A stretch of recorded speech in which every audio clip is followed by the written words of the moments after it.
नमस्कार। आप सभी का हमारे चैनल जय गुरुदेव उत्तराखंड पर एक बार फिर से बहुत बहुत स्वागत है। आज भी आप सभी के लिए एक बहुत ही अद्भुत विशेषांक लेकर आए हैं। आशा करते हैं आज के विशेषांक में आपको अमूल्य जानकारी प्राप्त होगी। तो आइए बिना देर के हुए लेकर चलते हैं आपको आज के विशेषांक की ओर। वैसे तो ईश्वर अपने भक्तों को संपूर्ण जीवन काल में विभिन्न प्रकार के संकेत देते हैं, लेकिन कुछ संकेत ऐसे होते हैं जो मनुष्य के जीवन में बहुत ही महत्वपूर्ण होते हैं। यदि आप उन संकेतों को पहचान लेते हैं, उन संकेतों को प्राप्त कर लेते हैं, तो निश्चित तौर पर आपका जीवन अमूल्य बन जाता है, आपका जीवन संवर जाता है। तो महाराज जी से जो भक्त जुड़ते हैं, महाराज जी भी ईश्वर स्वरूप में अपने भक्तों की परीक्षाएं लेते हैं। बहुत से ऐसे संकेत महाराज जी प्रदान करते हैं, जिन संकेतों को यदि हम पहचान लेते हैं तो निश्चित तौर पर हम यह समझ सकते हैं कि हमारे जीवन में महाराज जी की कृपा बनी हुई है। महाराज जी की कृपा से हमारे जीवन में निश्चित तौर पर सफलता तो आएगी ही, और एक अमूल्य प्रकार का जो ज्ञान है, जो अमोघ ज्ञान है, वह हमें अवश्य प्राप्त होगा। आइए जान लेते हैं वे कौन से संकेत हैं जो हमें पहचानने होते हैं। इन संकेतों से पहले हमें यह भी पहचानना आवश्यक होगा कि जो परीक्षाएं होती हैं वो बहुत ही महत्वपूर्ण होती हैं, चाहे वो किसी के भी जीवन में अवतरित होती हैं। ईश्वर अपने भक्तों के हृदय को टटोलने के लिए विभिन्न प्रकार से आपकी परीक्षाएं लेते हैं, और इन परीक्षाओं में जो उत्तीर्ण हो जाता है वह ईश्वर के स्वरूप को समझ जाता है, ईश्वर को बहुत प्रिय हो जाता है। अब आते हैं संकेतों की तरफ। ऐसे कौन से संकेत हैं जो महाराज जी अपने भक्तों को देते हैं? देखिए, जब आप महाराज जी से जुड़ते हैं तो निश्चित तौर पर एक बात आपको स्मरण करनी है, अपने हृदय में पिरोहित करनी है कि चाहे कैसी भी दशा हो जाए, चाहे कैसा भी समय आ जाए, आपको महाराज जी का जो हाथ है वह नहीं छोड़ना है। और यह बात महाराज जी ने स्वयं कही है कि एक बार महाराज जी यदि किसी का हाथ थाम लेते हैं, भले ही भक्त उनका हाथ छुड़ा दे, लेकिन महाराज जी उस भक्त का हाथ जन्म जन्मांतरों तक नहीं छोड़ते। अब क्या होता है कि जब आप महाराज जी से जुड़ते हैं तो निश्चित तौर पर महाराज जी भी ईश्वर स्वरूप में आपकी विभिन्न प्रकार से परीक्षाएं लेते हैं। परीक्षाएं कैसे लेते हैं कि जब आपको महाराज जी से प्रीति बढ़ती है तो प्रारंभ में महाराज जी आपके हृदय में इतनी प्रीति, इतना प्रेम भर देते हैं कि आप प्रेम से फूले नहीं समाते। आपको चारों दिशा में महाराज जी का जो स्वरूप है, महाराज जी की जो मूर्त है, वह दिखनी प्रारंभ हो जाती है।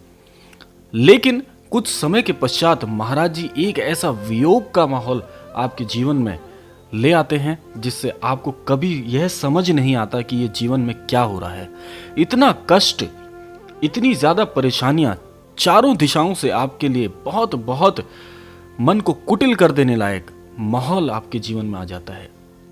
और यही वह महत्वपूर्ण समय होता है जब आपको अपना धैर्य नहीं खोना होता।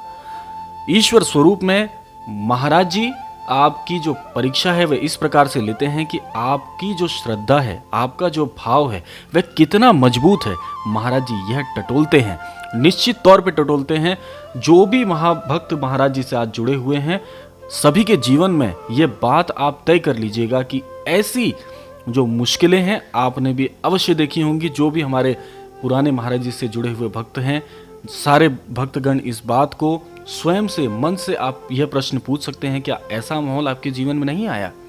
और इस माहौल में यदि आप टूट जाते हैं या आपकी श्रद्धा फीकी पड़ जाती है, श्रद्धा फीकी कैसे पड़ती है कि आप महाराज जी पर विश्वास खो देते हैं।